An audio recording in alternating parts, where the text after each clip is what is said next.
And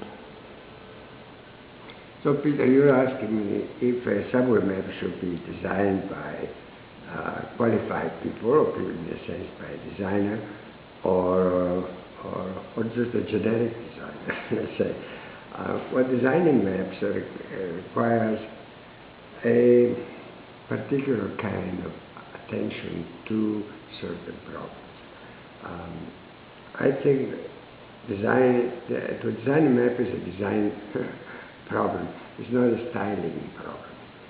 Design should last a long time. Styles is ephemeral, so it's a different issue. It's not, oh, I like it this way, I like it that way. It's not that kind of issue. It is a matter of a system, it's a matter of principle, which are, in our, generally speaking, a designer might be, like in my case, more related to semiotics. So on one side, there is one aspect which is the meaning of things, the meaning of whatever you do. The second one is the syntactic element that ties everything together, very important in math. And of course, then there's the pragmatic element that checks that whatever you have done is understandable. Now, there are people that have been designing maps in a completely different way without this kind of discipline, and that's why most of the time they're bad. I think that what Beck did in London, 80 years ago, roughly speaking, was just the right thing. He started from the right point of view of connecting 2 points by a line, and the best way is a straight line, When he said, we don't believe it, but here in New York, they still believe that the line could be crooked between 2 points,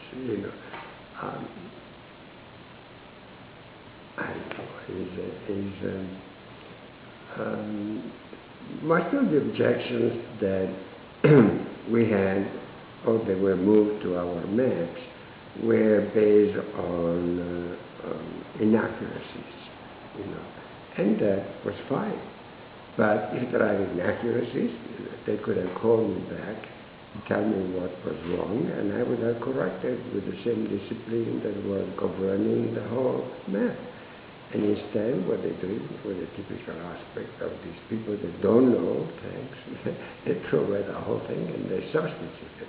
Now, this makes me believe that the substitution was made on a stylistic ground rather than logical ground. Therefore,